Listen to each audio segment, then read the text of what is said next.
you're going to think to yourself, can I watch other of these? And if you do want to watch other ones of these, patreon.com/worldaroundyou. These are just normally for my Patreon subscribers, but as I've said below in the description, I thought it might be a good idea with it being Pokemon. Maybe it's just my YouTube that's full of Pokemon stuff, possibly, probably because of algorithms and that. But I thought I'd leave it up because maybe it'll bring more people into the radio show on Threshold FM and the podcasts, which are now available on Spotify and Apple and Deezer and Amazon and wherever else under the name of World Around You's podcast. But this week, we're going to look at the remaster of the Pokemon film, so I'm going to jump straight into it. I tried recording this the other day and it just messed itself up entirely in so many different ways. We ended up losing about 4 minutes of recording spread over 7 different cutouts, so let's we'll get started.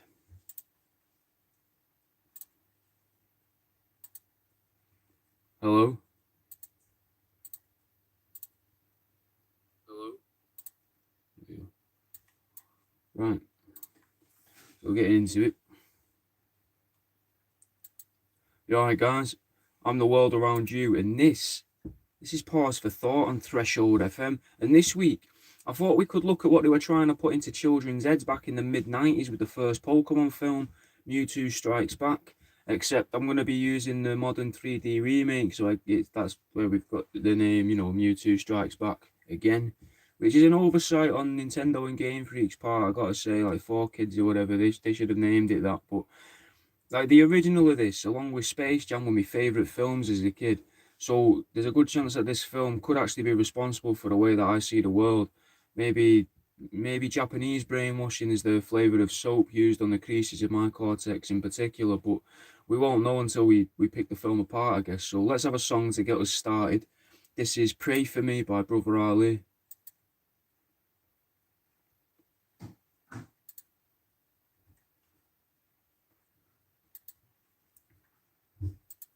So the film starts with a few blokes exploring a rainforest and looking around ancient monuments for a mythical being, a being from which half the life on Earth seems to stem from what they say. So we could view this as a group of people looking for some form of ancient deity if they were in the real world. And immediately, mate, we're reminded of Noah and the Epic of Gilgamesh, and they say the power to cause massive flooding.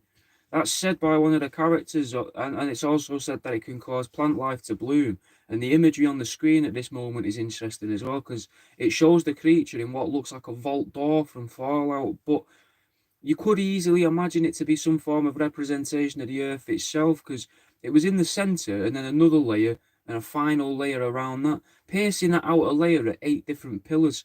Now, I initially thought that these could be representations of the 7 wonders of the world, but I'm not overly sure what that 8th wonder of the world would be. And as far as I know, there could be 8 continents that we know of. I mean, because we definitely know there's 7. There's Europe, Africa, North America, South America, Antarctica, and Australasia, and Asia. But we've also got the Arctic in it, which I know it's not really a continent because apparently, they say there's no land there. It's just water surrounded by a ring of land. But what if the stories that Richard E. Byrd was telling about Antarctica were actually about the Arctic, because the idea that everything's been inverted and that. But I mean, sticking with the realms of possibility and accepting the word of the bird as the truth, then that leaves one possibility, and that 8th continent would be Lemuria, which we've already covered. So could the creators of this film be trying to tell us that there was an 8th continent that has been covered by water? They've mentioned the flood already, but could it more so be that because the Arctic is considered to be a sea surrounded by land, that this depiction of a creature on the wall of the deity and origin of all so-called Pokemon DNA is actually trapped inside of a ring that could be the Arctic Circle, frozen underneath the waters that it may have caused by itself in order to protect itself or the world.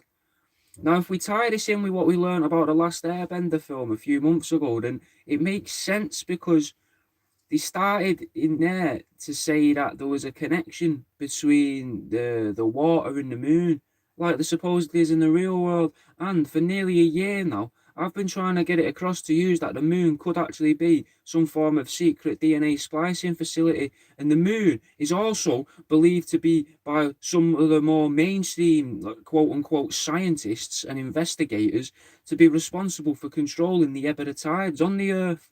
So maybe this mythical deity or aliens responsible for life on our planet has gone to sleep deep in the seas of the Arctic, or maybe it resides inside the Earth itself, and that's actually what the core of the Earth is. Or Alternatively, alternatively, it could reign as king within the Hollow Earth, and instead of Antarctica being the entrance to the Hollow Earth, it would actually be the Arctic being the entrance to the Hollow Earth, because that's just a hole full of water now frozen over as ice, almost as if to plug the hole. Whereas Antarctica itself is a landmass full of fucking mammoths and woolly rhinos and huge trees, surrounded and protected by some giant ice wall. So it seems a lot more realistic to me personally that the Arctic would be the entrance to Agartha. But let's carry on with the film. In the film, they believed that the creature they're searching for had gifted some of its powers to humankind, a trope that we seem to see in many religions all around the world. The idea of this deity gifting life and powers to those beneath it, but not all of its powers.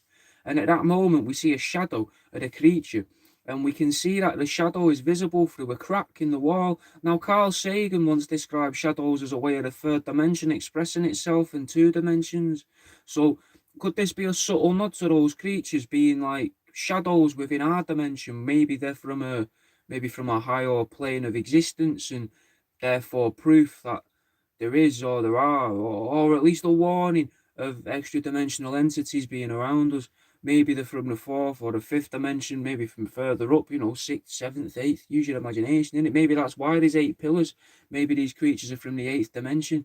But maybe in our dimension they can't show their full form, or at least they choose not to show their full form amongst us humans using like some way of altering our perception of reality, a bit like the Men in Black do when we learn about them, or if you want to call them shadow people, or even like black-eyed children meet. Right, they then claim, these scientists that are exploring this jungle, that they found a fragment of this creature, which they call a Mew, and that they intend to use it to recreate one for themselves, which ties in a lot that I've spoken about in the past on these shows about clones, and maybe also about how there seems to be something in a lot of animated programs about cloning otherworldly creatures and then using it for the human's personal gain. We then see the creature in its full form, and it flies off towards some icy mountain in the distance that's surrounded by a sea of green trees and a blanket of cloud. Could this be a visual representation of its real life home, the Arctic, a frozen mass surrounded by green? Or maybe to show that in real life, this creature resides in Antarctica, which in itself is surrounded by a sea, and the clouds could represent the ice wall that prevents access. Or maybe could it be more metaphorical, and that this godlike creature resides on a mountain like the gods of Olympus once did? Anyway, we're only a minute and a half into the film itself, and that was just the introduction to the film. So we'll get more into it.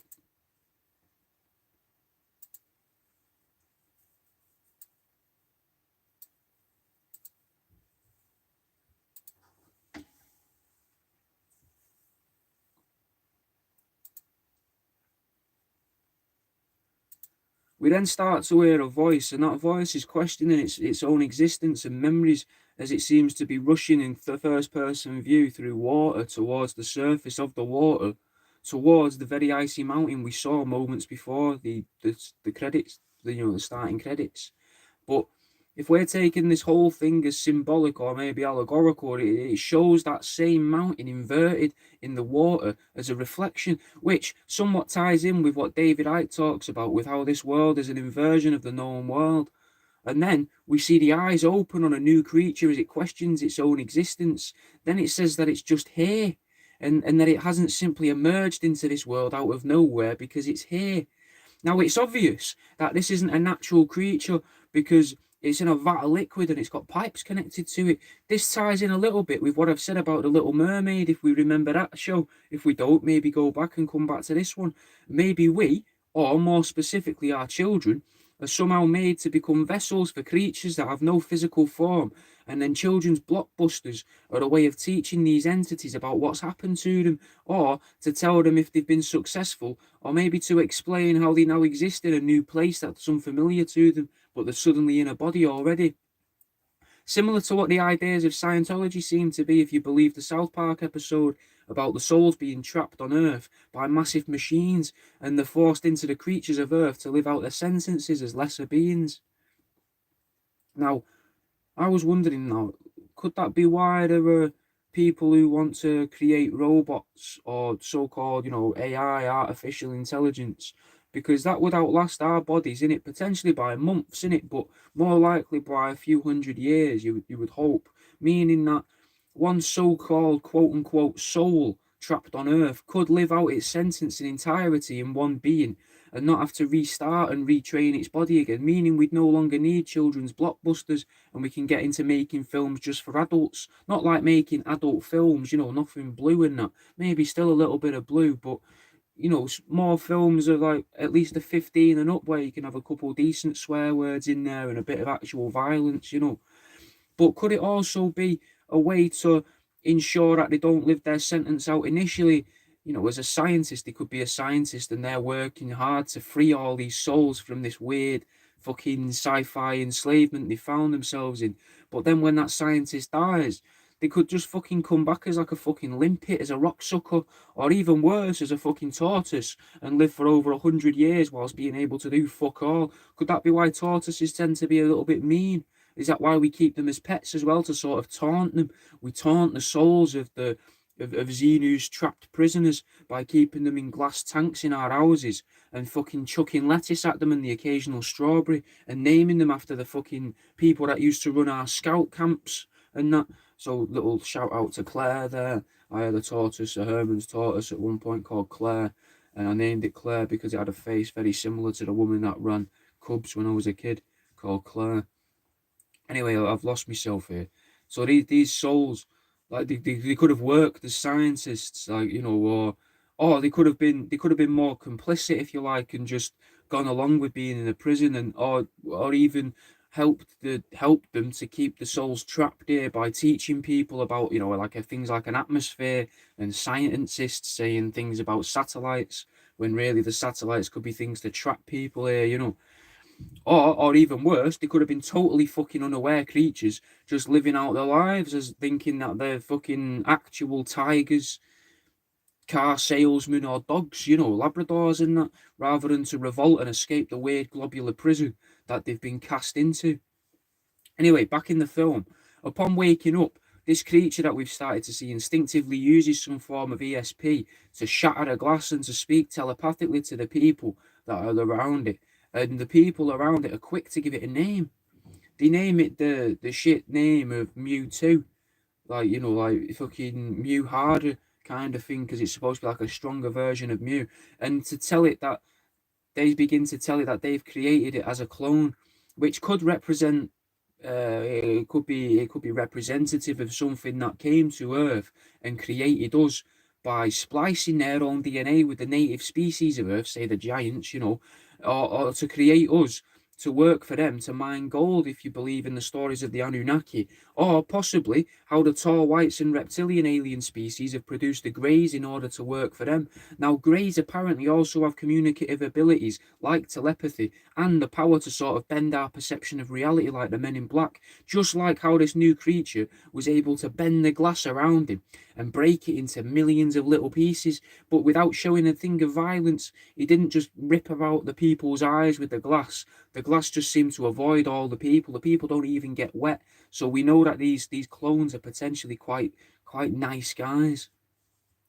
Then the scientist says it was created, Mewtwo, that being, was created to be even stronger, Mew harder, which again is similar to the idea of the Anunnaki, in that they initially had one race of creatures, supposedly, that they'd produced, and then they upgraded them to make another.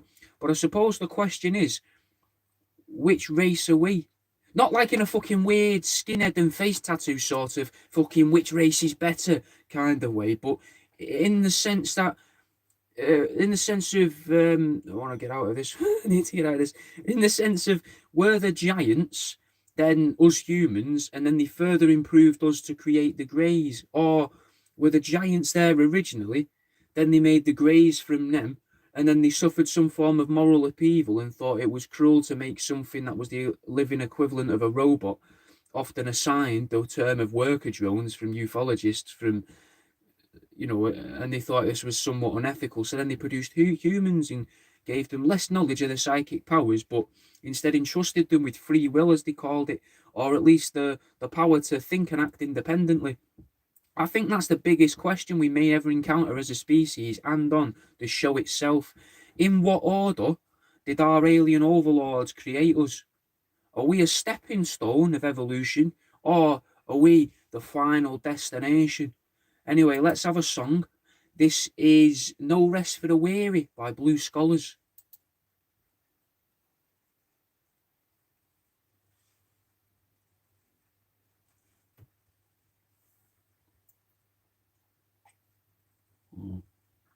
Well, we've had audio dropouts, guys, which is fucking annoying, but I've been pausing it more regularly, the recording, so it shouldn't be as bad as last time anyway. Well, it's just a chunk here. We can do something about that.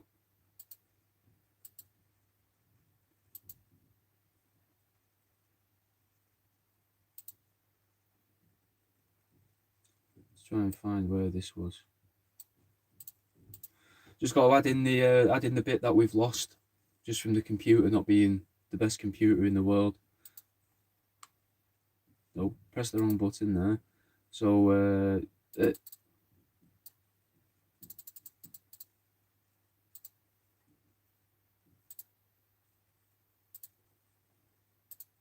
sort of bend our perception of reality like the Men in Black, just like how this new creature was able to bend the glass around it and break.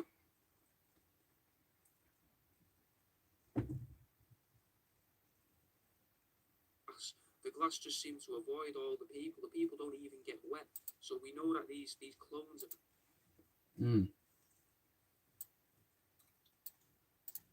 Bit difficult that, because I'm rambling. Just like how this new creature was able to bend the glass around it and break.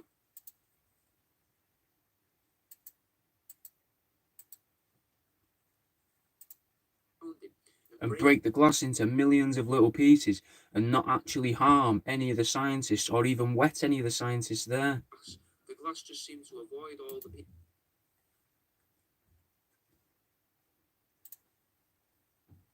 Does that still make sense? The glass just seemed to avoid all the people. The people don't even get wet, so we know that these clones are potentially quite nice guys. Right, so we'll add that in.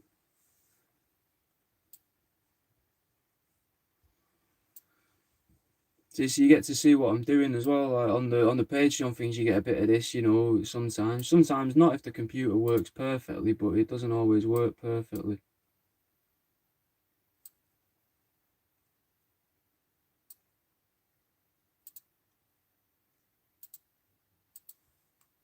And break the glass into millions of little pieces and not actually harm any of the scientists or even wet any of the scientists there. The glass just seemed to avoid. There we go. And then we can carry on. So we lost like 5 seconds there, but the other day when I did this, at that point there, by this point, we got a bit later on, we'd lost about 4 minutes, 5 minutes, but spread over different 5 to 15 second chunks all over the place. So it would have been impossible to do this. And I go off my notes as well. Like I read my notes and then go away from my notes and get fucking lost and have to try and bring it back. I must speak differently or hit the microphone or something at those points, because it seems to be around those points where it does that.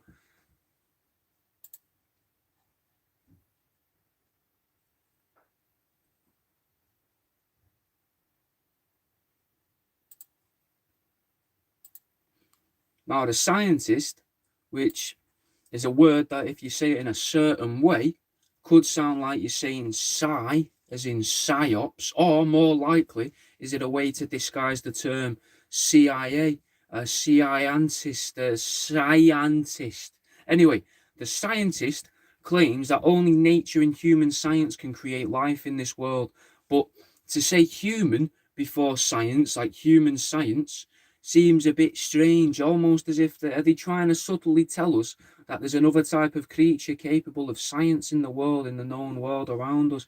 Maybe a type of creature that helps to explain the uncanny valley phenomenon, which, if you've never heard of, we will do an episode of in the future. It is written down in my list of things to do. I've been getting suggestions as well on my own Discord, which I set up for the taxidermy. But let us know in the Threshold FM Discord there if you've got any suggestions for a show that you'd like me to cover. Anyway, Mewtwo then smashes up the factory, innit? Causing fucking massive explosions, like volcanic-like explosions and mushroom clouds and that, completely destroying the island. But that island itself does actually look like volcanic rock, almost as if it's another subtle nod to the idea of frozen aliens being dropped into volcanoes, or to show us that not all volcanic eruptions are actually caused by literal volcanoes, which again I think has something to do with the Arctic, because isn't the Arctic surrounded by volcanoes, the volcanic circle or something, the fire circles? But some of these eruptions are actually caused by science experiments that have gone awry. That's what they're trying to tell us. We then see a flying vehicle that closely resembles a vertibird from Fallout, a sort of helicopter with two propellers like a plane. Not like a Chinook though, because they're on either side of the main body of the vehicle rather than at the top and tail end of it, like on the main body. A vehicle which I don't think exists in real life. I've looked for it. I can't find out like it, but it has got something maybe to tie in with all the ideas of black helicopters that a lot of conspiracy theorists seem to be bumming off in the 90s.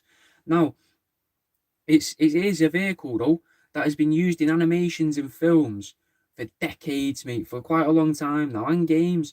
They're also similar to the crafts used to drop off the clones in Star Wars Episode 2, which, weirdly enough, is another film about aliens and the production of clones.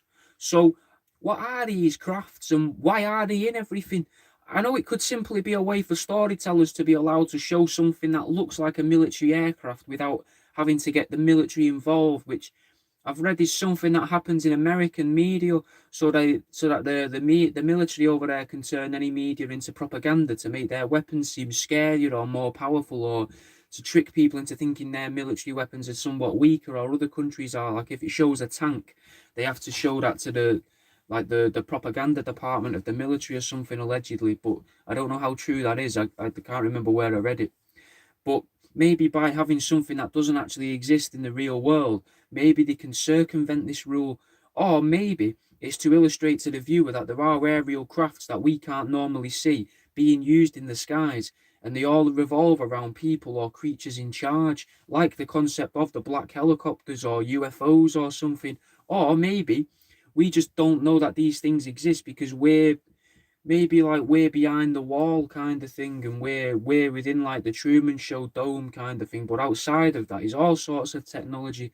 But because they made us with regular helicopters and that, they're like, we can't just fucking introduce, jet propelled helicopters now. They're not going to understand where that suddenly come from. So we can't have that until the fucking show ends. Or Series 5 starts, if you was to believe the Hopi Indians. Anyway, now what they want, they want to use Mewtwo for the team with the newly they form a team with the newly formed Mewtwo in order to try and attempt to control the world. This who I'm talking about now is a bloke called Giovanni, who's the leader of Team Rocket, which could potentially be because it sounds very Italian. Giovanni, is it a nod to the mob? Is it a nod to? Is it a knob? It's not a knob. I keep saying knob.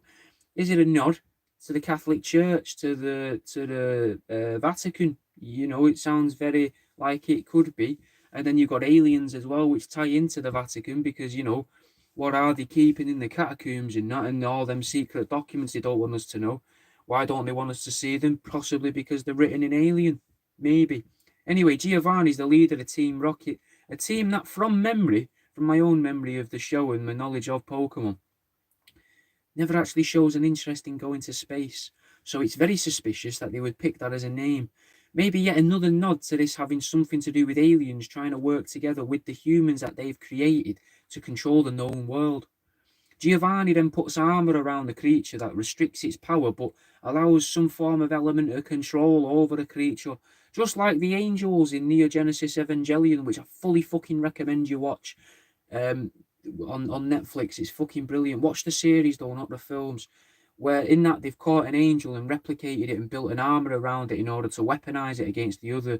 Like they use it in literal battles, like big fucking fights against the other predicted 13 angels that I think were in it. Except the scientists of Evangelion are trying to protect the world against these 13 angels, whilst Giovanni just seems to want to control the world. I think a social justice warrior would use the depiction of a rocket as well, and try and say that it's a symbol for a penis. It's all about cocks, but that's pretty silly in my opinion, because as with a lot of social justice warrior stuff, I think a lot of it's quite silly and strange, because there's been a fair few women in this film so far, and there was in the original as well. And Japanese films do tend to have a lot of female leads and stuff, so that seems like it would fall apart if from an SJW going, oh, it's Team Rocket because it's about the penis trying to take over the world. And realistically, couldn't you really say that women are in charge of the world anyway? But I think we've touched on this, and I think that might upset a lot of people. But like, women seem to be in some of the most powerful positions in the world, and have been for quite a while. So it's always seemed weird to me when you hear people say, "Oh, it's a male-dominated world," and Team Rocket is a way to illustrate that. Like, it's not. It's got nothing to do with that. And I may have just made that up myself, but I think what it could be is it's either a way to say, to teach the people watching that there is some form of space-dwelling entity that controls us. Or maybe it's a bit more seedy than that, and it's about the so-called worship of the obelisk from all around the world, because it seems like all around the world they've got obelisks everywhere. So that makes sense that it could just be about that, and that's what the rocket is. Because that obelisk has been around for fucking millennia, mate. Like, there's one in London, one in fucking Egypt, America, in Washington, all over the world, mate. All over the world, these fucking stone sticks that kind of look like crystals. Maybe we worship crystals. And if you would like some crystals, guys, I've got loads of new crystals now on worldaroundyou.com. I've got agate, celestite, which sounds like it's from space. I was going to try and get some moonstone because I do like my Pokemon, but I couldn't be asked. It doesn't look great. Bit of dinosaur bone, something you could pop in your mystery box. But this isn't about trying to flog used dead animals and old rocks.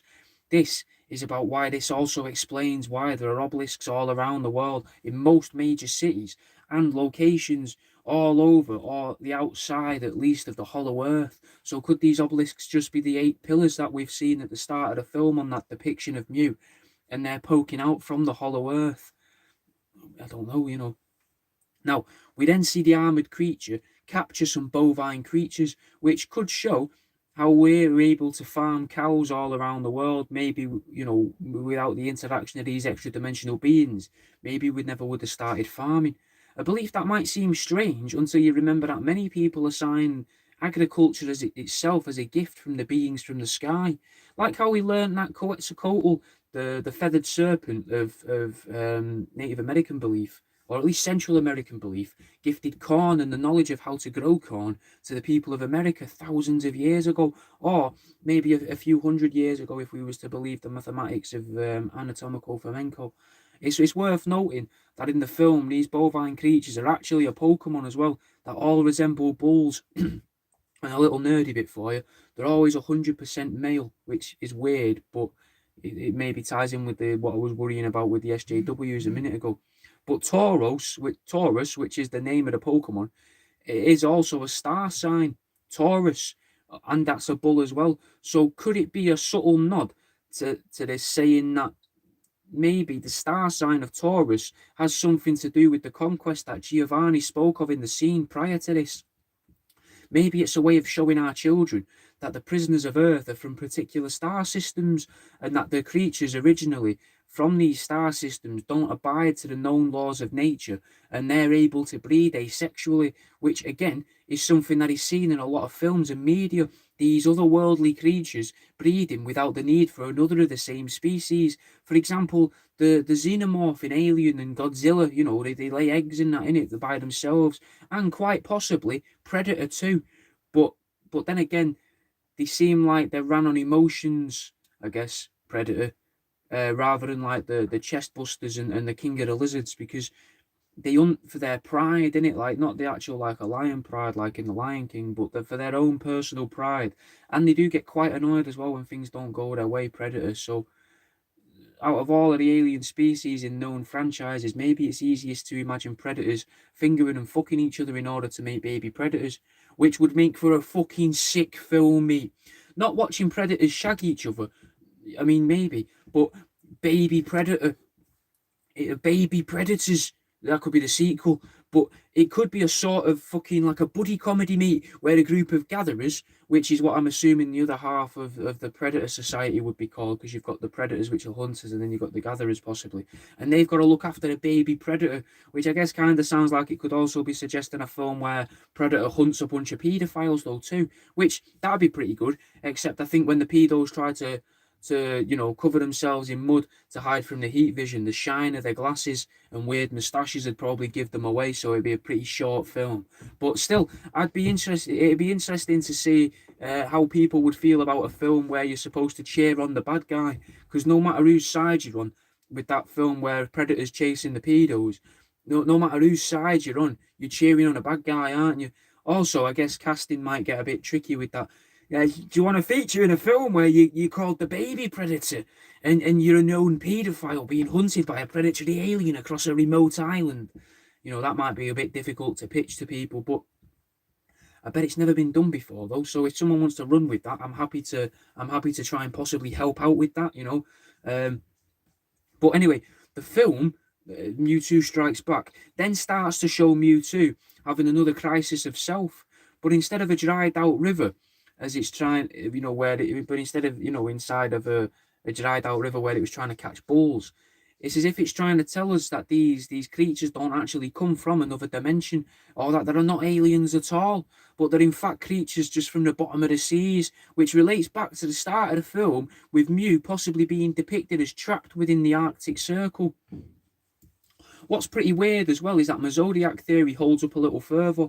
Mewtwo defeats and controls oxes, which are in the Zodiac and the Chinese Zodiac, Taurus in our Zodiac, but for ease, I'm going to relate to the Chinese Zodiac for now. And then it defeats a massive rock snake, mate. Then it defeats a dog. So you got the snake, you got a dog that's actually got the patination of a tiger, which kind of covers two of the Chinese Zodiacs. It also fights and defeats a creature that's allegedly based on a rabbit, gorilla, and a rat in the form of one called Needle King, when that covers three more of the Chinese Zodiac. But this is all unconfirmed and just something I'm picking up on. But could it be that that's what the point of the Zodiac is? That's the categorization of the beings of what the souls go into. So say when you're born in certain month, like I'll be a Gemini, innit? My birthday. I think my birthday is actually today, guys, if you're listening to this as it's going out. I think my birthday's on a Wednesday, but I mean, that's besides the point. But so I don't know what the Chinese Zodiac is for me, but say you've got the year of the rat, gorilla, rabbit, the dog, the tiger, the lion, blah blah blah, the pig, things like that. Maybe the animal, the souls that get trapped here by whatever traps the souls here in the volcanoes, when they melt and evaporate and become and inhibit something else. Maybe the month or the time where the stars are. Maybe that's assigns when those particular souls are either freed or given a chance to live in a human. Possibly, but as I say, it's all unconfirmed, Anyway, Giovanni states that Mewtwo, the creature, was made for humans, by humans, for human sake. The creature gets a bit tetchy, though, and tries to rebel, and it's put into restraints. Then, when it's floating upwards, it looks a lot like it would be if you was to get the silhouette of the angels that we learned about a few weeks ago.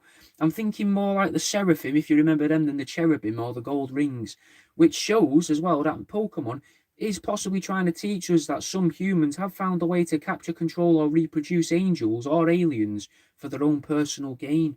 And maybe that backfired. The creature's now going fucking mental and erupting into a fucking mushroom cloud, which could be what the Atomic Age was actually all about, the control of extra-dimensional beings, rather than the creation of a destructive weapon as simple as a bomb. Atoms seem to have a life of their own, I guess, so you could maybe say that the atom itself is the angel and that's where life stems from and that's what we were trying to control. But you could also just view it as a way that science has been used to blur the lines of fiction and reality over the past 80 years, or at the very least, a way to indoctrinate people into a new form of belief system, one that completely ignores the existence of these creatures entirely, and instead of assigning the factors of the world to magic, angels, demons, or gods. It instead implies it's all a result of fucking so-called quote-unquote science. Anyway, let's have a song. This is Microphone Killer 2 by Chris Webby and Mercules.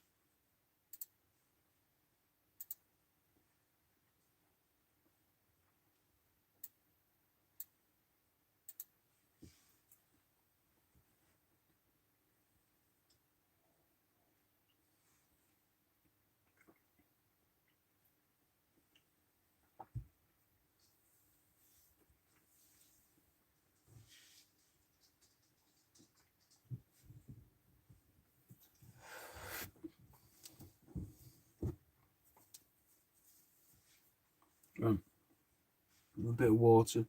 I feel like I've got a hair's hell coming up. Might be a two-parter this week, guys. Not this video for yous, but the show. Because we're half an hour in now and we've had 3 songs, so.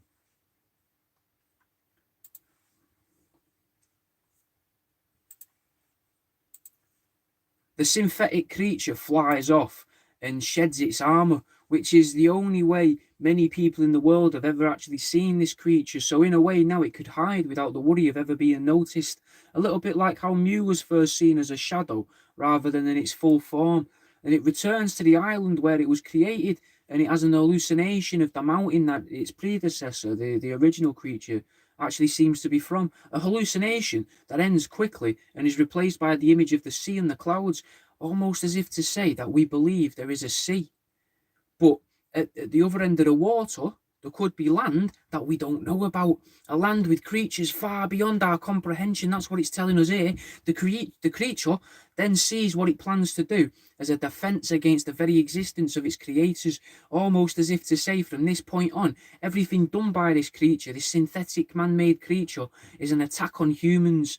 What's mental is that we're only fucking 12.5 minutes into the film, mate, and I've already taken about 40 minutes of your time. So we now see them attempting to eat, and it's the same. This is now the people. They're a different scene now entirely. Now we're now seeing the people, which for those of you not in the know, it's Ash, Misty, and Brock, the main characters from the old series. Anyway, we now see them attempting to eat some breakfast in it, and it's the same thing that's in a lot of kids' films, you know, message-wise, saying things like eating is important, but that's interrupted by a bloke with a bandana on, a fully grown man that now wants to fight with a child who is visibly worn out and tired. But what's interesting here is that the bandana has a skull and crossbones on it, which could represent the Skull and Bones Society, and whatever that symbolism has always represented, stuff to do with Saturn and that, you know, that supposedly controls some of the world. Though I've also found other people that think that the bones and the symbols, as I say, represent Saturn and Saturnalia and the worship of Saturn, and that's where things like the 2 towers come in, with the moon within the towers and loads of little bits like that, mate. This symbolism here of two sticks in a circle, basically meaning that. But the skull and crossbones themselves are actually a way of showing a possible worship of the god Saturn, which is something I think I might cover in the future if I can find enough about it. That's going to be a lot of reading though for that, and it's probably going to be an actual series, like 3 or 4, because there's loads on that. Now, it ties in with a lot of things as well, that the whole idea of Saturnalia, like the symbolism of the twins, if you like. So weirdly enough, we were talking about Geminis before. That could be a thing. Maybe that's why I see this everywhere, just because if zodiacs and that are real, maybe I see twins everywhere and things like that, you know, because you've got things including, like, some people believe the Twin Towers was a symbol of Saturnalia, the Ariana Grande logo, and loads of other things as well. So could this be a way of showing our grown man could be working alongside these creatures, called Pokemon in this, but extra dimensional entities in our world, to attack children? Except some children are protected by entities or somehow knowingly work alongside these entities. Could that be what the Montauk Project actually was? Or is it a reference to the more widely known MK Ultra, showing how, you know, seeing how fucking 10-year-old Ash in the film is he was saying he's worn out, and that this guy appears seemingly out of nowhere to try and defeat him, saying, Ash was saying he couldn't move a muscle. Then we have a battle scene, like a big on fight. Now, I'm not going to commentate on these as such, because I think realistically in these films, the fight scenes are just filler. It's in order to hide the greater message. But the song itself is a rehash of the original with some bits omitted, which I think is worth saying. But the line, "In a world we must defend," and then another line, "You teach me and I'll teach you," kind of makes me think once again that we're living alongside, or perhaps most of us are living whilst inhabited by these otherworldly creatures, and that the creators of this show were trying to make us aware of that. So perhaps we could join forces with these extra dimensional entities, or somehow live in harmony with them alongside them. It also seems to repeat the line, "It's always been a dream," maybe insinuating that the world we see isn't actually the world. Maybe the real world is observed by either us or by the extra dimensional entities within us, but never by both. Like never the twin shall meet. Who knows though? Because maybe this is all visible to me because one of the extra dimensional entities is working alongside me, or is feeding me this slither of a worldview to try and help me get the message out to you. And if you feel like I am getting the message out to you, fucking send us a message and be like, I hear you loud and clear, and then send the show around to everyone else, and get them listening to the message. The message is, we've got to be ready for the message. And I've just noticed as well, like that within the film, it wasn't actually a skull and crossbones, which is something I should mention, but a skull and crossed swords, which is the same symbology, but with perhaps a subtly gay undertone. But that's a concern for someone else and not for us. We're not going to get into any of the homophobic stuff this week. If you like crossing swords, there's nothing wrong with that. I've heard about this thing called docking, which, it isn't just when aliens try and take over you. Apparently you can shove your bell end, I think, into someone else's bell end. Again, not for me. But if that's what you like to do, mate, fucking go ahead. There'll be no homophobia here. I don't want to do it with you. Anyway, we then see a representation of what could be seen as an extra dimensional entity that is either indoctrinated to the world of the humans or doesn't understand that it isn't actually a human because it's always around humans. Getting back to my Chinese zodiac theory of controlling the 12 species of the zodiac, we see a further two that are under the dominion of the artificially made creature. A dragon, which is within the zodiac, and a larger bird, sharing a lot of similarities with a chicken, except the fact it can fly, but it does seem to be a lot like a chicken, for those wondering. Pharaoh. Now, kind of like a heron, but also like a chicken because of the face bits on it.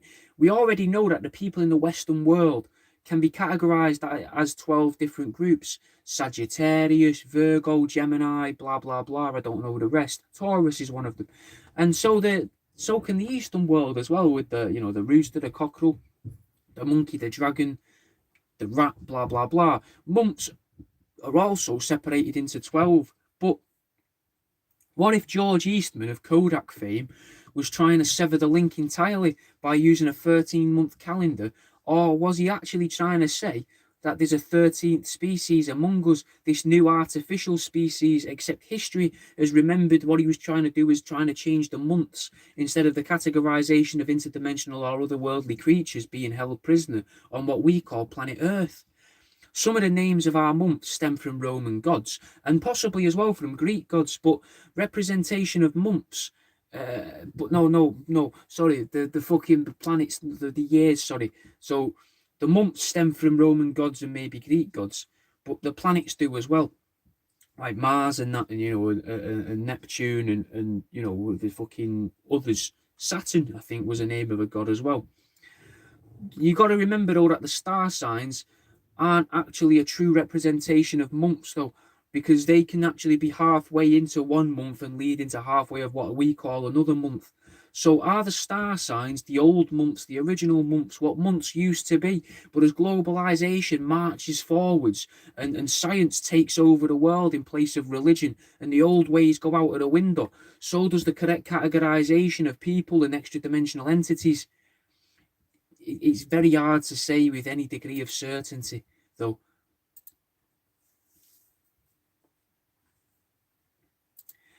Let's have the years out. And this week, here's how to make each day a little bit more exciting. Each day, spend 1 hour trying something new. a new hobby like kayaking, fishing, cross-stitch, running or boxing. Get all the necessary gear in case you enjoy it. And if you don't worry about it. At least you gave it a go. Pick the skin from around the edge of your nails, keep peeling it away, and before you know it, your fingers will feel all sensitive, making for a new way to experience the world. You'll be able to detect salt approximately 50 centimeters away from your mouth. You'll be able to feel the slightest bit of pressure at your fingertips. You'll feel like a superhero, complete with a superpower and a crippling weakness directly associated with your new power. Wear a balaclava everywhere you go, whether you've taken to attending strangers' funerals, just going to the corner shop, or you're filling up your car with petrol. A balaclava adds a certain dynamic to any situation that makes you feel like just for a moment that you are the centre of the universe. Start to add new phrases into your daily lexicon. Words like knife, hatchet, guns, hostage and pain. Learn everything you can about them, and if need be, record yourself describing these new terms and repeating the new terms so that you can get used to yourself hearing these words in your own voice, and before you know it, you'll be using them in everyday conversations, hopefully leading to fun and quirky adventures. Pretend you're a spy for half an hour each day. You'll want to do it in different shopping centres and not the same one every time, but feel free to have about 4 that you could use in rotation. Practice following people, hiding in plain sight, gaining access to the out of bounds areas, and maybe before you know it, you'll be so good at it that people won't even notice that you're still doing it. In the early days, if you get confronted, you could just run away with your arms flailing in the air for the adrenaline rush, or simply tell the Inquisitor that you're just practicing for now. And then we'll leave it at that. Prepare lots of stickers with your phone number on with questions. Then get blackout drunk and apply the stickers to different surfaces in your local area, or get a bus out of your local area and do it there. Then you'll get phone calls from exciting new friends with answers to the questions that you might not even remember, and maybe it'll lead to more. Whilst driving a car, refuse to ever pass up a turning. You don't know where these roads might lead you. Sit beside someone's front door with a hammer in your hand. When confronted by the resident of the house, just tell them, "Don't worry, love, nothing will probably come of it." But you're just there in case it goes wrong. In case it all goes wrong, if it all goes up in shit, Tell them your real name. Don't lie to them. You want to build an element of trust, except for, lie to them about the reason why you're there. Or simply lie to everyone you ever meet. Never tell the truth and never tell the same lie twice. It'll keep you on your toes and it'll make everything fresh and exciting every half hour. One day you're a paramedic. The next you're a postman. A month later, you could be a security guard at a football ground. The world's your oyster and no 2 days will ever be the same. Wear a couple pairs of thermal leggings every day, several thermal vests under whatever you're wearing, no matter the weather. You'll get quite hot quite quickly, and you'll be more likely to pass out, which means, you'll get a lot of fuss from the staff wherever you are, and you might even get to ride in an Enor for a little while. And that's the end of this week's Here's How.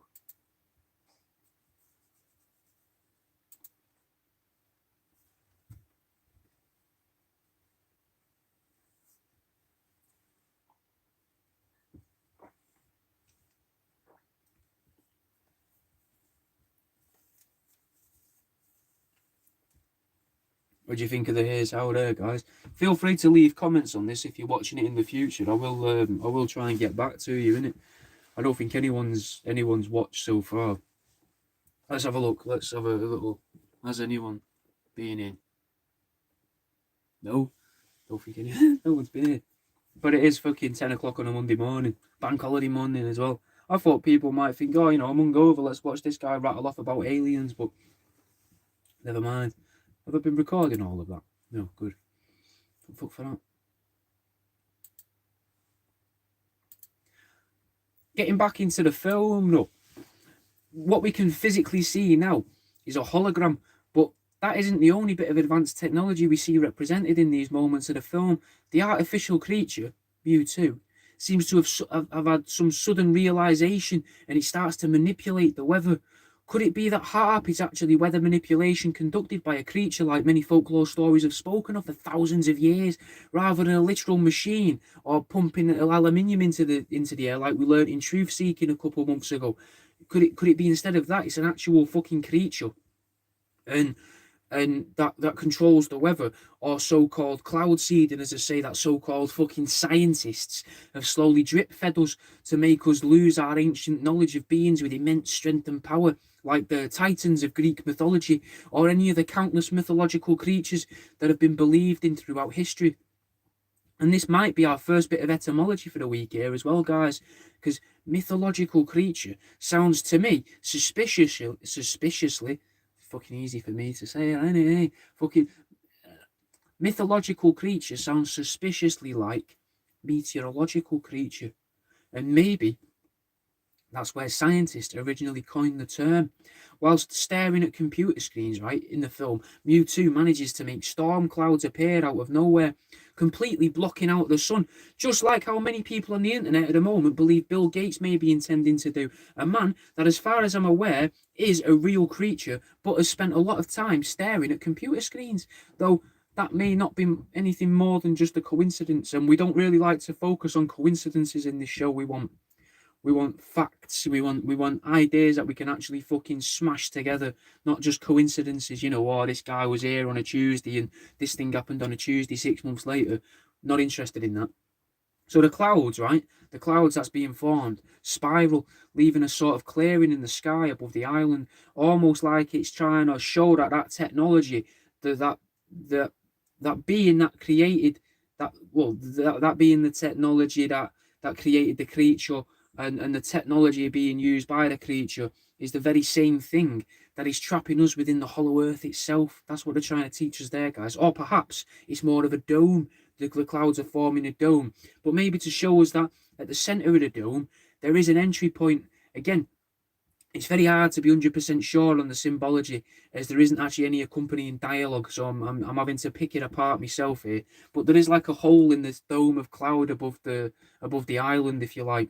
So that could be that's the island could represent the inside of the hollow earth. Maybe we live on the outside of the hollow earth, on top of that dome. Perhaps maybe we are the gods. We're each a god, boys and girls. But we'll get back into it. This isn't supposed to be uplifting. Now, it could simply be to tell us that there is darkness, like a darkness with a bright spot within it. In real life, that would be the night sky with the moon. The moon is the moon could just simply be the hole in the dome above at night time. So could it be that there is a creature within the moon that is somehow responsible for controlling the water on our planet? Or perhaps that it was created to somehow manipulate water or produce water, maybe for an alien species. And that could be why the evil organization that created the creature in the film is actually called Team Rocket, so that the more astute viewer can realize the links between the film and their own intricate knowledge of the Anunnaki, or perhaps another alien race entirely. The bad weather, right, has meant that the boats can't be used to transport the people to the island, which is what the hologram was used to invite them to the people. I haven't really told you what's going on in the film. I'm expecting everyone's already seen it. I'm trying to just tell you the messages in it, what you could learn. You could go and watch this yourself now and see if this is what you get from it. But anyway, the fact that they can't use the boats shows us that the very bad weather itself is being controlled in the real world, and that could be an explanation for the push of the term staycation into the modern day vernacular, a way of the weather manipulators to limit the movement of people. First we had passports, but now we have fucking HARP. Could this be because the people in the real world who are using HARP to their advantage, that's HARP, I think, if you want to give that a little Google, they're using that to their advantage, and they're trying to stop people of different races from having children with one another, possibly. Could it be that? If we believe everything that we see on TV and social media, then everyone is actually a racist, and that includes our country's leaders and CEOs, and maybe the harbour manager in Mewtwo Strikes Back, the remaster of the Pokemon movie, is no different to the real world business leaders and middle management of the real world. Now, that's only if we believe TV and social media that everyone's a racist, Now, the weather is referred to as a hurricane, a weather that is actually something that exists in the real world, and a weather that many people have associated with weather manipulation technology. Could it be that seas used this this weather to sort of erupt itself into waves, right? Now, well, the weather's been used to make it go all wavy, you know. Now, could it be that seas used to be really calm? No more blustery than Lake Windermere. And seeing how Vikings used to paddle across the oceans to go and fucking invade people on tiny wooden boats, and then someone managed to possibly trap, create, train, or coerce a meteorological creature and use it to make the seas dangerous so that they could limit the travel of people. It is this that could have led people like the Wright brothers to develop flight machines, and in turn, what led to HARP becoming more than just a wave machine, but introduced wind to the world via hurricanes and tornadoes. A new challenge to keep the pesky explorers away from the so-called scientists' secret islands, or maybe a way for the escaped meteorological creature to protect itself from the very people that created it in the first place, possibly back in the 1800s, which personally is a time period I personally assign because a load of fucking mad stuff seemed to happen in the 1800s. Now, as a little side note, could it be that the paedophile island was actually an island of scientists? And I'm not saying scientists are paedophiles, but maybe this island was a mental scientific experiments going on, and they're like, we don't want people coming here and seeing the vats of fucking cloning facility stuff, so let's tell everyone it was full of nonsense. Just as a little side note, just a little something to get your brain to, you know, to nibble away at. Now, in the film, we then learn that a woman has gone missing. A thing that we know happens in real life, like how last time we learned about Robert Badella. He would keep people prisoner. Some people will take hostages. But what's worth realising here is the character that is missing in the film, Nurse Joy, a woman that is the same woman in every town in the whole universe that we're witnessing, a clone, if you like. There are countless Nurse Joys, so could this be what is happening in real life when a woman is kidnapped or goes missing, never to be found again? Maybe the real life women are clones, and they're being rounded up to either be bred from, experimented on, or to work within the very cloning facility that created them inside of the moon. More likely, though, is that they're trying to actually, they're actually taken, right? And we are told by the media that they've been killed because these people are sort of reconnaissance unit for the aliens or the so-called scientists. Maybe the very serial killers that we're taught to fear are the collectors of souls, but not in the rusty saw blade remove the heart kind of way, but like the spiritual beings that would guide people to the underworld. Except in the real world, the underworld is the overworld because it's inverted, and it's the big floating space station that we call the moon, right? It could also be to tell us that people are kidnapped because they are artificial people, either in the sense that they're pretending to be human by messing with our perception in our minds, like aliens and alien human hybrids are said to do, or that they're taken and forced into being a new person through means like MK Ultra. Like how people believe that John Benet Ramsey is actually Katy Perry, or maybe more realistically, how about 8 famous women look almost identical to that woman in that unfunny American sitcom on Channel 4 and that New Girl. Like, there's fucking 8 of them.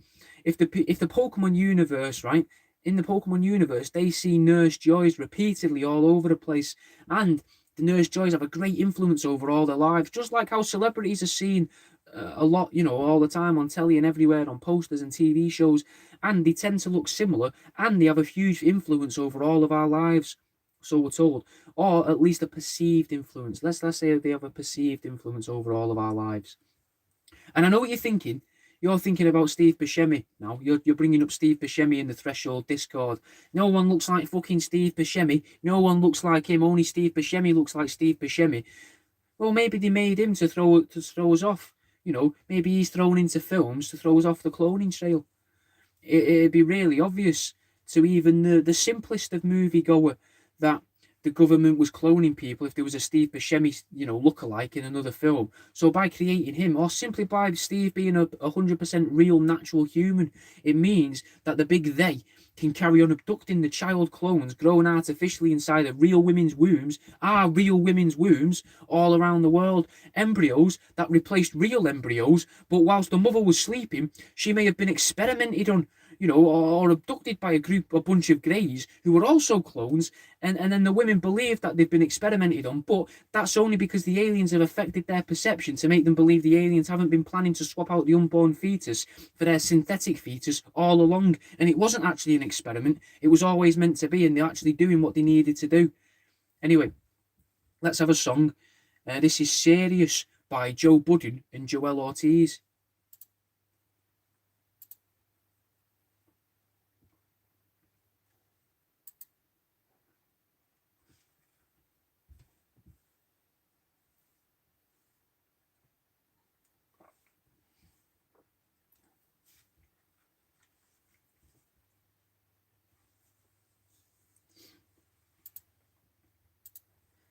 Right, getting back into the film, the trainers all set off to reach the island, adding credence to my theory about the Wright brothers, because the first thing that we see is someone flying over to the island and then the other people all go underwater.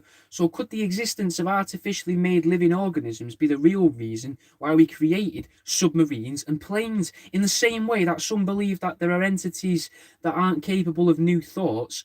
I think they were the jinn, but I'm not 100% sure if they were the people that had been taken over by the extra dimensional entities that weren't capable of new thoughts. Off the top of my head, I'm just not too sure. Either way, people believe that these creatures are incapable of creating new ideas, whereas real people can come up with new ideas. So maybe that's the only way we can ever meet these extra dimensional creatures, by showing them something new and by thinking outside of the box, by showing off to them.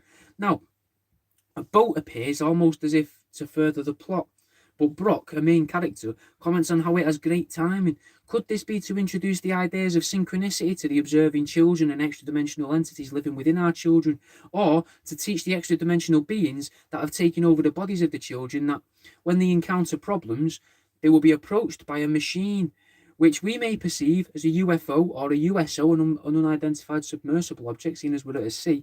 Just to keep this simple, though, we'll say UFO. And that machine will have a big noise with it, a vibration, because the people on it are singing on the show. They're singing, which is making vibrations, but also they're in unconvincing disguises, which I imagine an alien in a disguise wouldn't be very convincing to an actual alien that already knows of their existence. So to add to it further, the people singing are also members of the Team Rocket organization, which we've already worked out are a connection in some way or other to the aliens that we know about. The ship itself is even shown to have glowing eyes and jet propulsion, and it's in the shape of a creature, which reminds me a lot about all the stuff we fucking learnt about angels a few weeks ago. Maybe these flying creatures were actually some form of robot or spaceship or fucking mechanical suit, like I suggested in that episode. So a little bit of time passes now in the film, and then we see a castle on an island that's reminiscent of the Disney castle from the start of the Disney films.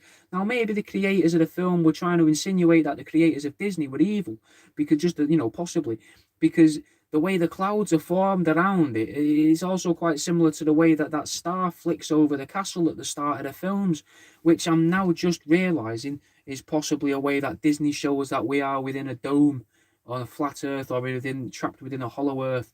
Probably not to educate us, though. More likely just to fucking taunt us. Now, we then see the real version of Mewtwo for one of the first times, properly and clearly. Mew, the original Mewtwo. And it's in front of the moon, which adds to my idea that all these children's films are trying to teach us something about the moon. Or maybe the moon is a very new phenomenon, and we're being manipulated by using media like cartoons, films, and artwork. Maybe they've been able to make us believe that the moon's been there all along. There are always links to the moon, innit, to make it seem like it's part of folklore as well. Like with werewolves, if you remember the werewolves episode, but werewolves are based off an entirely different bit of folklore that realistically had nothing to do with the moon, and instead was based on some form of shape-shifting entity. Maybe those very entities have drawn the moon here. Not like literally drawn it in the cartoon.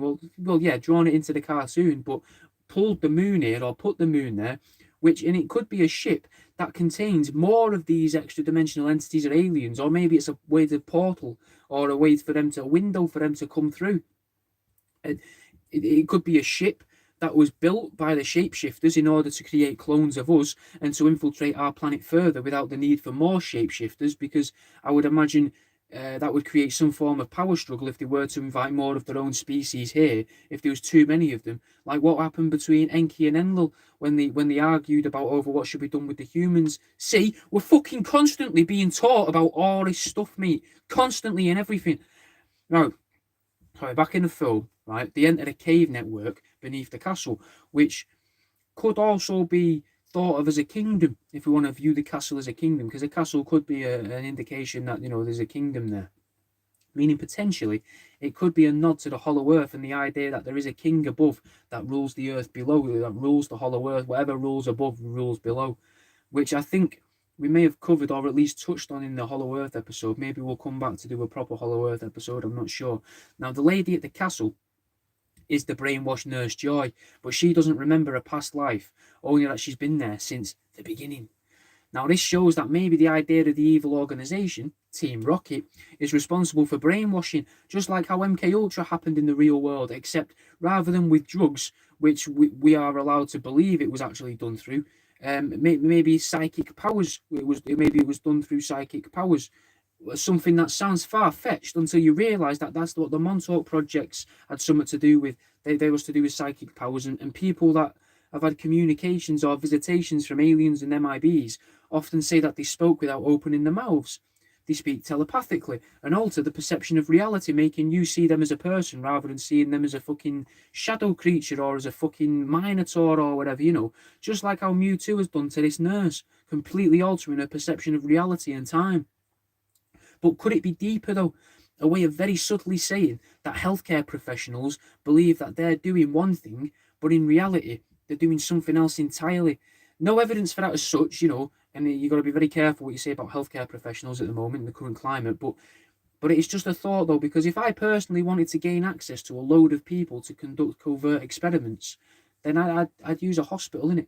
And a hospital would probably be where I would set up my base of operations as well, because think of everything that the people in the hospital do. They all believe they're there to help, and if they believe they're there to help, they'll do that because they think it's helping, because they've been indoctrinated into science and into what they think is facts and biology, and chemistry. But realistically, that could just be some extra dimensional entity experimenting on us to learn all of our weaknesses, or to try and see if the biological weapons or radioactive weapons are actually working against us. Just as a thought. Now, as a very quick point, there is a Pokemon that represents air pollution called Wheezing, and 3 characters who work for Team Rocket actually survive now by using Wheezing. They survive being underwater. Now, this makes me think that maybe pollution could be the best way, or was the best way, to attack these otherworldly beings, and that's what's allowed us to survive in the real world against their constant threat. Maybe the people that are against pollution are misinformed or brainwashed by the extra-dimensional beings to try to use our weaknesses, such as our emotions like guilt, against us to weaken our position against the artificially created creatures and allow them to strike or complete their goal, which I can only guess is to eradicate us as a species. Now, as a side note, there are people that believe pollution and the Industrial Revolution is the only thing that's actually saved us from global warming. That was actually we created a shell and an extra sort of ozone, an extra bit of protection by pumping so much smoke into the air, and that's protected us from the sun's rays. But could it also be the converse of that, by stopping the sun's rays from getting to us? Could that be actually what stopped our psychic powers and stopped all of our magical powers and stuff as a species? Now, back in the film, the characters are led through a door by a candle-wielding woman from the dark and into the light, a light which then shows a DNA strand within it as a shadow. We then see the members of Team Rocket trying to access the palace from underground tunnels, which I feel could be a way to teach our kids about the deep underground military bases throughout America and throughout possibly the entire world. Maybe these tunnels are to try and find a way to secretly approach the artificially constructed extra-dimensional entity. Maybe that's why there are so many aliens down there and all, if you believe the stories from Phil Schneider with his fucking electric finger guy, that attacked him. Maybe the American military has been working with otherworldly creatures to try and stop the half-breed. Or, after all we've learned at the start of the film, and that, it's got a bit of Mew DNA and a bit of human DNA, could this be a reference to all of the stuff in modern law about Jesus and the Antichrist, beings that are half God, half human, or half fallen angel, half human, respectively? We're then literally told that it speaks with telepathy. It uses a force that paralyzes a man and flings him around in the air, claiming to make his own rules and using the power of this creature against the man. If we see the Pokemon as an allegory for weapons, then this makes sense. We make the creature from an ancient creature in human DNA, but that ancient creature is responsible for the creatures that exist in the world regardless. So this ties in with how many people believe that certain technologies have been gifted to humanity from aliens throughout the ages. So it makes sense that something with the same knowledge and capabilities would also understand how to redirect those same weapons and use that knowledge against us. Mewtwo realizes... Oh, fucking hell, no he doesn't.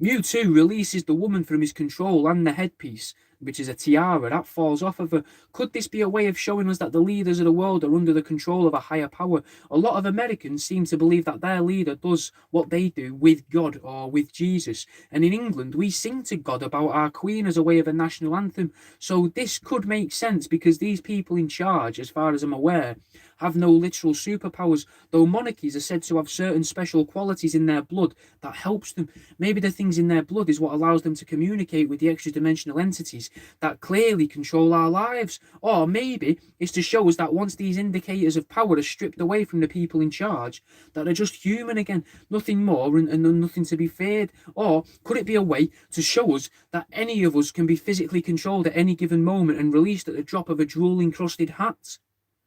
We may never know. Let's have a song. This is Prevention by Mike Righteous.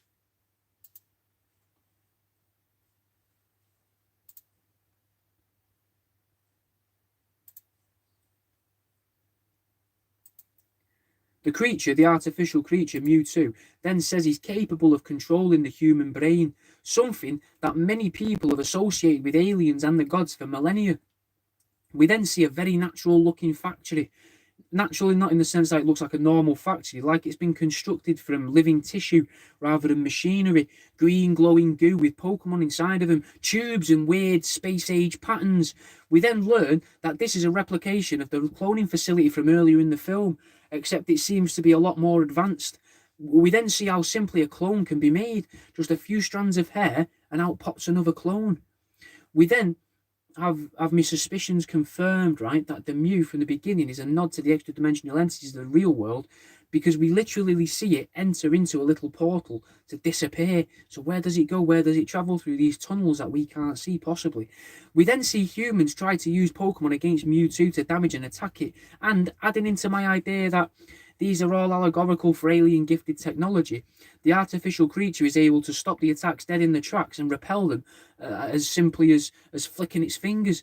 Its fingers are worth mentioning as well, because a lot of people have described aliens as having long fingers, and this artificially created creature has long fingers, but only 3 on each hand, which the 3 fingers could link to the idea of the Holy Trinity, the Father or God, the Son or Jesus, and the Holy Spirit.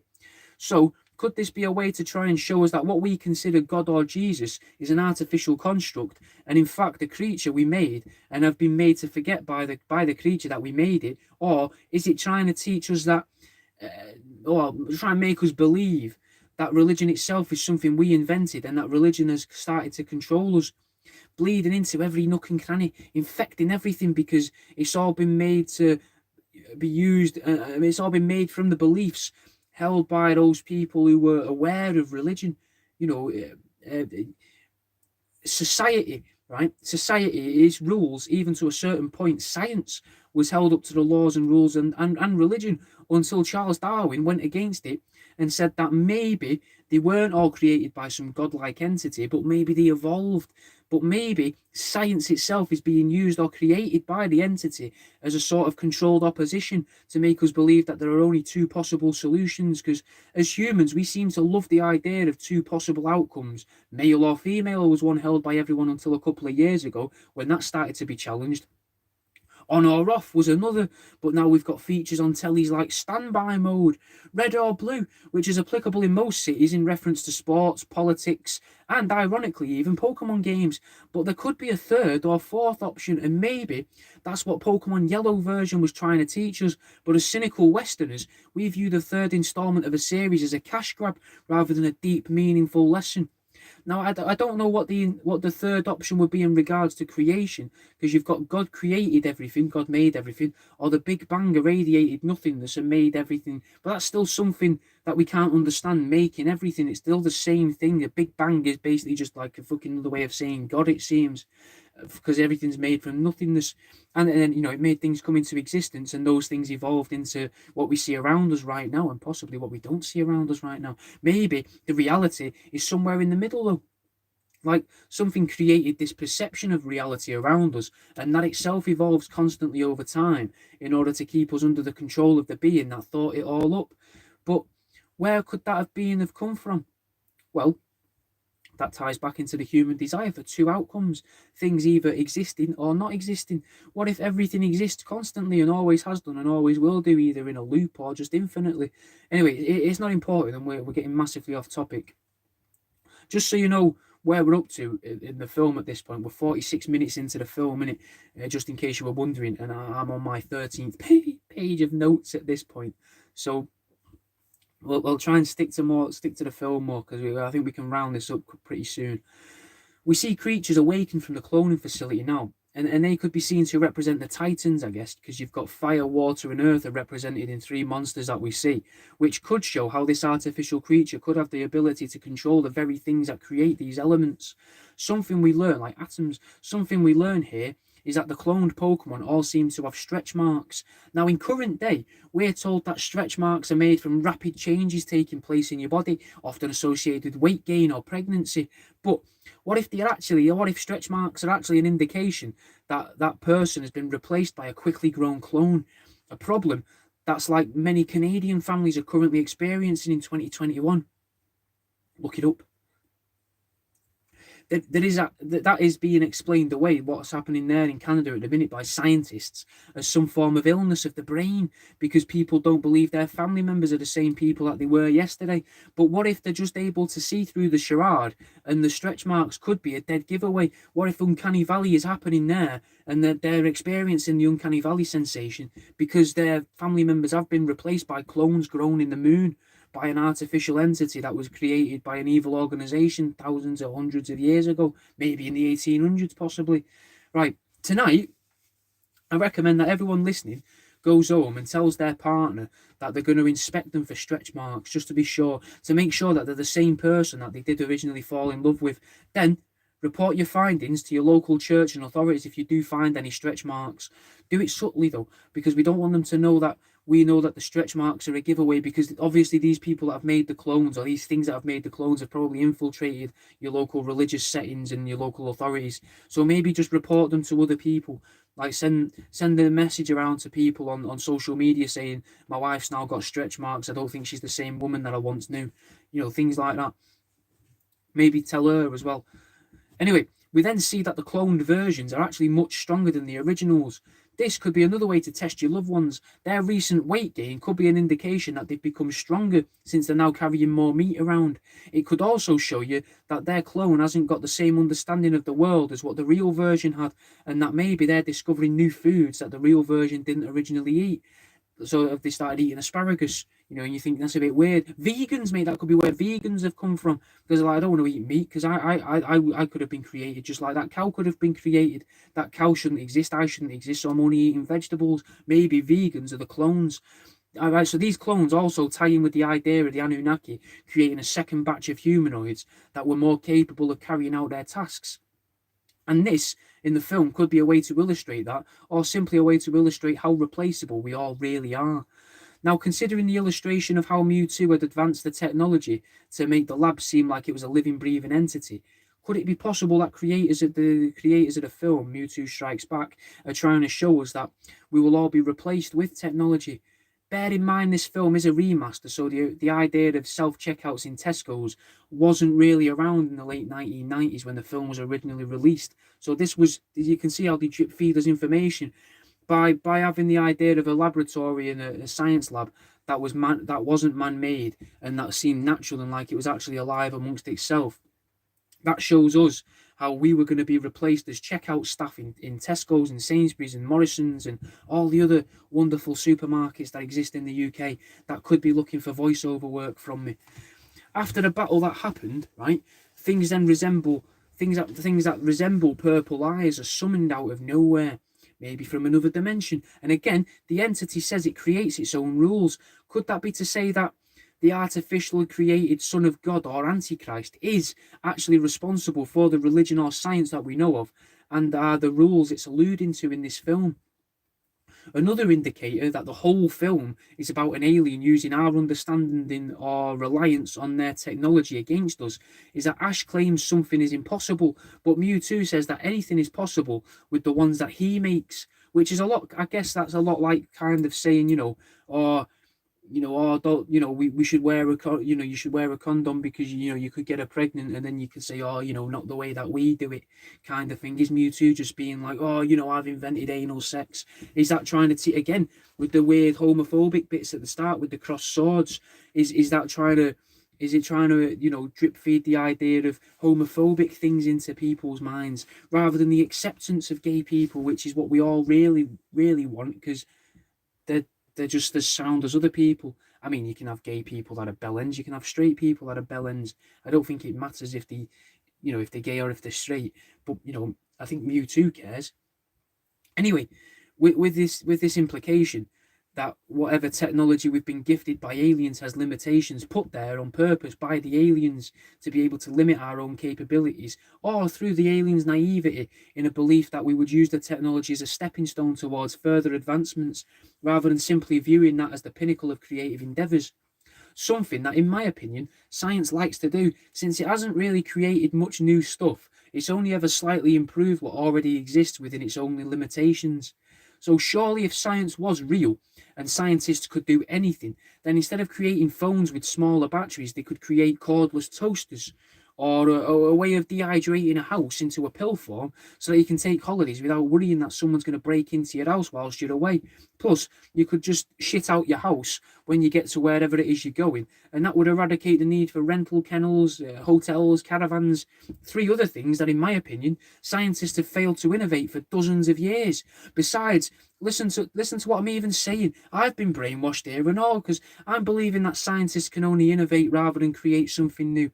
The only thing society wants us to believe can create something new are extra-dimensional entities, and you really have to ask yourself why that is. Let's have a song. This is New York by Angel Hayes.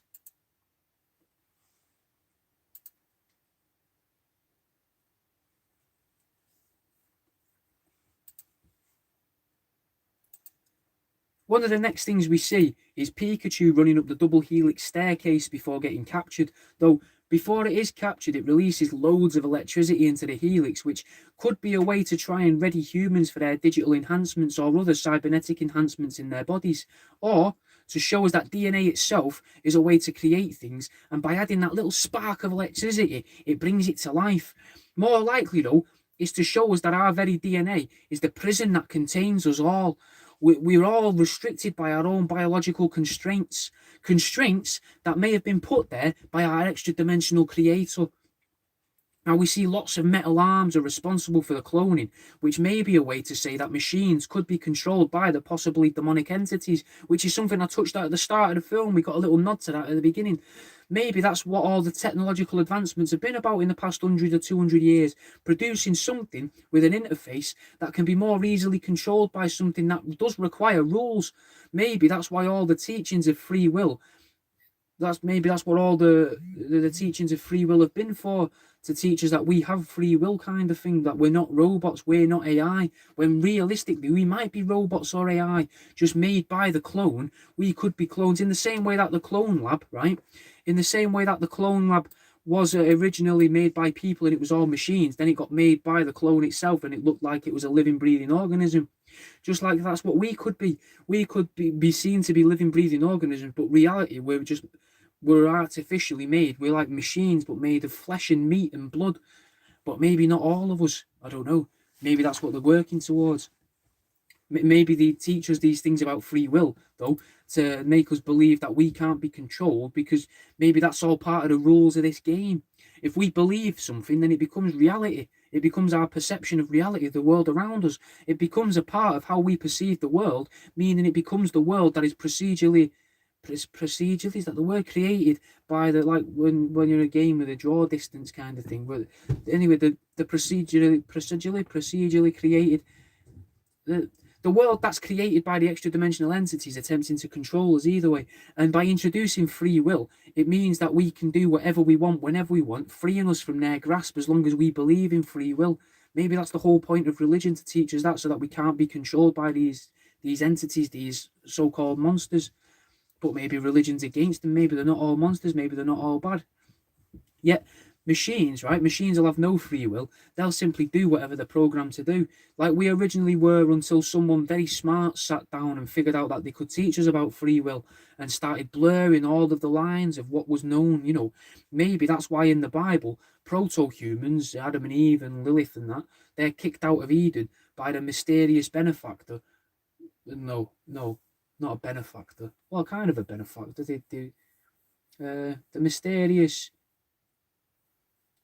beneficent, the nice creator. They're kicked out by someone that was supposed to be, a really nice thing, to fend for themselves into the wilderness. It could no longer control them, or they simply stopped observing the world around them as idyllic and instead saw it in a new light that the creator could no longer control.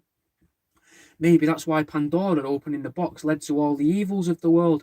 Maybe going against what Pandora was programmed to do led to that so-called box being opened, and for want of a better phrase, the simulation started to go haywire, and mad shit started happening because Pandora was finally able to see that she could do the things that she wasn't programmed to do. All of a sudden, the toaster's fucking brewing water inside it, and it's not electrocuting itself. Things like that. Now, back in the film, Ash attempts to attack Mewtwo with his fists, fighting with a primitive technology, but Mew saves him. So could this be to tell us that the real extra-dimensional entities, the ones that have always existed and aren't suffering from an existential crisis, will protect us if need be? Or could it be more propaganda from the extra-dimensional entities? After all, Mewtwo was created to help Team Rocket control the existing extra-dimensional entities. So could this be a way to make us think the natural ones are the good guys and the bad ones are the artificial ones under our control? Maybe the extra-dimensional entities see these artificial ones as a threat to their existence or to their power over us. I think this because Mew seems to mock the human afterwards by laughing at it after he's helped it. Another thing that makes me believe this is because Mewtwo's powers are shown as blue, whilst Mew's are shown as to use pink or red powers. Now, blue is usually good, and red is usually a depiction of evil in films, so maybe Mew saved Ash because it views Ash as its possession, its plaything, its toy, just like how someone would look after one of their rat people from worldaroundyou.com, which half rat, half action figure, if anyone's wondering. I got Big Gaz with his big fat bag of beak. Now, they then say that destiny is at play, the originals versus the improved clones. Then we get a bit of hocus pocus logic about the true strength coming from the heart. I think lines like these are always added in to throw parents off. Because as an adult, I hear that, true strength comes from the heart, and I think, what a load of shit. And I bet parents did too in the cinema, but they could hear the rest and think, whilst listening to all the rest about the extra-dimensional entities and the aliens and the cloning facilities and gods and demons and that, they could be thinking, oh my God, what are they teaching my kids here? But as soon as they hear, true strength comes from the heart, that just overrides everything, and they think, oh, that's the message of the film, fine, that's okay. They're not teaching my kids all these hidden things within it, where, they just think it's teaching them about being good-hearted, which I guess is a good lesson, but you're not worried about all the alien stuff. And Team Rocket, and the worship of an obelisk or things like that, Now, in the climactic battle, we do see red and blue clash against a backdrop of the hole in the clouds, as if to say there's a current fight going on between blue and red for the entry point to the Hollow Earth itself. But I suppose the question is, are the entities fighting to enter it or to exit it?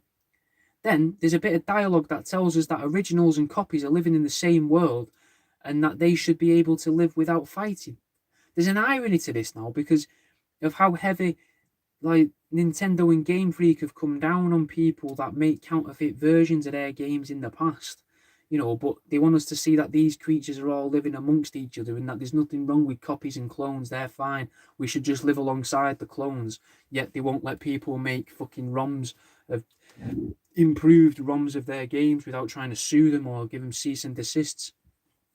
Anyway, we then literally have a moment that gave me goosebumps because it makes me think I'm actually right. A bit of confirmation for my assumptions. Two of the creatures, the clone and its original, they start discussing the moon itself, questioning the moon. We can view this as there's a lot of fighting going on, but whilst that fighting is happening, we should be thinking of the moon, particularly a full moon. Almost as if to say the moon is responsible for the fighting between clones and originals, but the original creature, let's say, says that the moon is full to the top, implying the moon is potentially filled with a DNA cloning or possibly DNA splicing facility, something I've warned about in my previous episodes.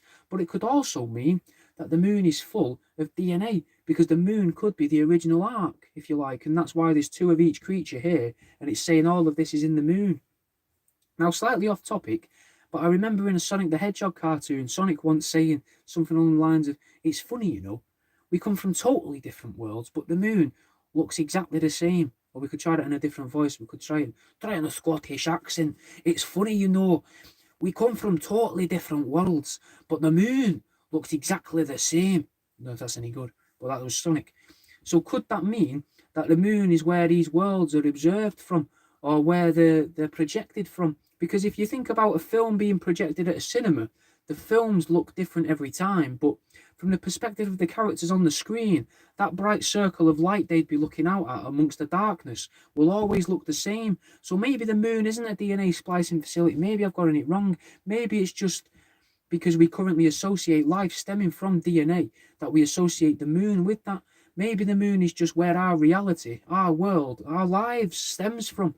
Just like how everything unfolding on a cinema screen stems from the projector at the back. Again, another focus on the moon. But could it be that I'm the victim of the brainwashing that I mentioned earlier? Maybe the moon is mentioned and featured so many times because they're trying to make us believe that it's always been there and that it's completely normal to have a fucking huge floating rock looming above our heads. It's said that the fighting won't stop as well until Mew and Mewtwo stop fighting, and the fighting is illustrated as the two creatures clashing in the air, except the collisions look like there's some form of invisible barrier between the two, like they're both trying to break through that invisible plane. The question is, though, who's protecting it? Or are they both protecting their own side from the other, neither wanting to share their side with the enemy? Or is it simply that one is trying to destroy the other, whilst the other understands that it needs to protect the barrier to protect the existence of life on both sides itself? Kind of like how the wall in Imagination Land in South Park needed to be maintained, except instead of terrorists destroying the wall, in Pokemon Mewtwo Strikes Back Evolution, it's a human-cat hybrid with psychic powers that's trying to destroy the very fabric of existence in order to control the known world and whatever lies beyond. We can see that there are spectators to the event in the way of Brock, Misty and Joy, and they're brainwashed into believing that they can't do anything to help end the fighting. They can only wait. And maybe this is to try and prolong the fight, because if people just ignore it and do nothing about it, it means the fight can continue. And as long as the fight for existence in the real world is being fought, then it gives the extra dimensional entities something from within our moon a chance to win.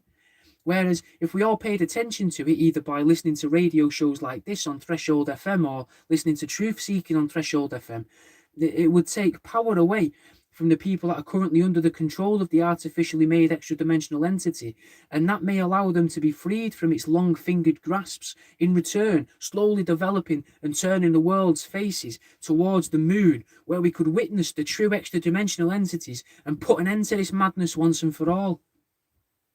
Now, both entities, the artificial and the natural, both need humans to survive, it seems, and it gives them something to govern over as well. So when Ash throws himself in the middle, in the film near the end now, maybe that's why they stop fighting, because we're showing it as an emotional response, but maybe this is what ritualistic sacrifice always was, a way of showing the powerful creatures that we can kill everyone on this planet if they don't pack it in and sort themselves out.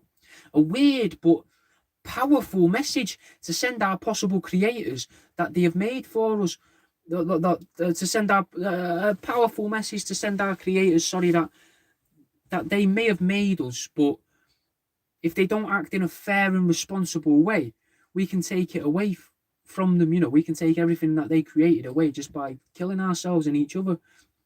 Now, in return for this, Ash is turned to stone. He's turned into rock by the extra dimensional powers, which could be where the multiple layers of rock have come from on the Earth. Maybe as these extra dimensional species or aliens fight one another, we've decided to throw ourselves in the way because they're fighting over us and they want us. So if we all get out in the way, they can't have us if they end up killing us. And that could have been, the resulting blow of that could have calcified the Earth or crystallized the Earth over and over. Then maybe they work together, the originals and the clones, to restore humanity, to rebuild what they seek to control and accidentally destroyed before going their separate ways, only for humanity to come back and reach the same point over and over and over in some weird loop that seemingly makes history repeat itself every few thousand years, only with different faces and costumes. Perhaps that's where the idea of the New Worlds comes from, not as in like New World Order or the Third World, but as in what the Hopi tribe of America supposedly warned about in the wall carvings. This is represented by one of the original creatures in the film trying to breathe life into the stone man, but nothing happens. It isn't until all of the creatures work together and combine their tears that life is given back to the human. Now, could this be what the great floods throughout history actually were? And this is a way of cleverly disguising that the waters of the great floods were a way of replenishing the earth and the life of the humans that look to quell the anger of their godlike beings that have lorded over them. Could the whole idea of the floods being a punishment be something inverted by the evil artificial entity to stop people from having hope? There are other nods as well to Noah's flood because all of the creatures are in identical pairs, standing 2 by 2. It could also be viewed as a test undergone by Ash and the others to test humanity, this whole thing that's happened. We had references to the underworld early on in the film with the cave system and the woman leading them by candlelight and being led in from the darkness into the light. And then again at the end, Ash goes from being of solid darkness into being, at least for a moment, a being of solid light, which brings in stuff to do with the Palladians and that. Now the clones then ascend into the sky and they're all taken off into the sky, coated in some mysterious light, and what looks like it is then like they look like they're sucked up by vertical sunbeams, perhaps symbolism that this world is a test for alien species to see if they can begin to make the right decisions and stop being criminals and war criminals, a sort of rehabilitation program rather than the prison put forward by Scientologists. The world around the people then changes and transforms into something else, almost as if to show us that these stronger, almost mythical creatures are actually able to bend our perception of reality and make us forget the tests we endure over and over again, whilst they play out their game to teach the new entities how best to live their lives. And maybe that's the lesson that they're trying to teach our kids, mate, that your life doesn't matter unless you're under the possession or created by an extra dimensional entity, almost as if to solidify this idea. We then see that they've been thrust back in time, mate, like by a couple of days, but instead of going out to sea to this island again, the trainers are greeted by the Nurse Joy clone, who is now going to distract the people from their goal under the guise of protection, which ties in with what I was saying before, that people are cloned and then they distract us from what's actually going on. Because what's actually going on is time's reset itself, but now the clone is being used to be like, don't look over there, don't look over there, everyone look at me in me sexy little outfit, like celebrities. The main characters question as well why they're in the building at all, since they've got no recollection of the events that happened or was yet to happen to them in the alternative timeline. And then they say that they might as well just enjoy themselves. And just like that, when they say that, the storm stops dead and a woman says, like it never happened. We then see that some of Team Rocket, the potential aliens, are still on the island, possibly to protect it and set off the chain of events again that will make history repeat itself in the distant future. But for now, the test is over and the people can go on living their existence completely unaware of what they were a part of, making sure that the laboratory on the island is left alone and lies in wait to test another batch of humans when the timing is just right and the ongoing war for our... no, that's no way to finish.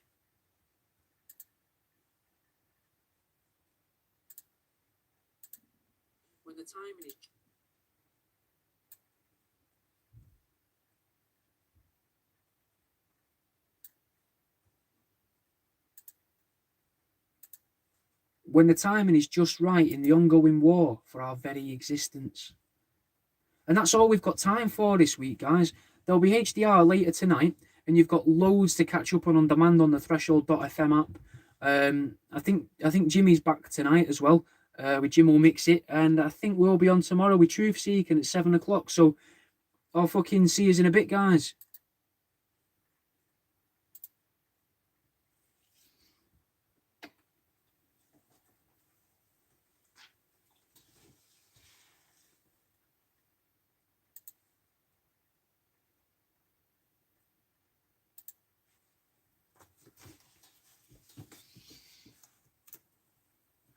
Right, that's it, mate. I fucking forgot this camera was even on. So if you're watching, if you watched all this to the end, fucking fair play, thank you. This show will be out on Threshold FM on, I think, the 3rd of June, whatever Wednesday is in the first week of June. And then it'll be available as a podcast in about 12 weeks' time, 13 weeks' time. If you've watched this and you thought, oh, this was all right, I enjoyed this, try me podcast, mate. You can find them here on YouTube, or you can find them on Spotify. There's a link tree in the description below. I'll be dead honest, I'm not really expecting anyone to find this or watch 1 hour 40 minutes of this, so I'm probably going to separate this into 2 episodes for the radio, but probably release it as 1 for the podcast. I want my podcasts to start becoming a bit longer, ideally, because I prefer listening to a nice long podcast rather than a 45-minute one from a personal standpoint, but I think a lot of people prefer a half-hour, 45-minute show. Anyway, someone has just joined the stream, but the stream's not going to get removed, mate, whoever's watching. It's not going to get put on Patreon. Well, it will get put on Patreon, but it's not going to be exclusive to Patreon this time.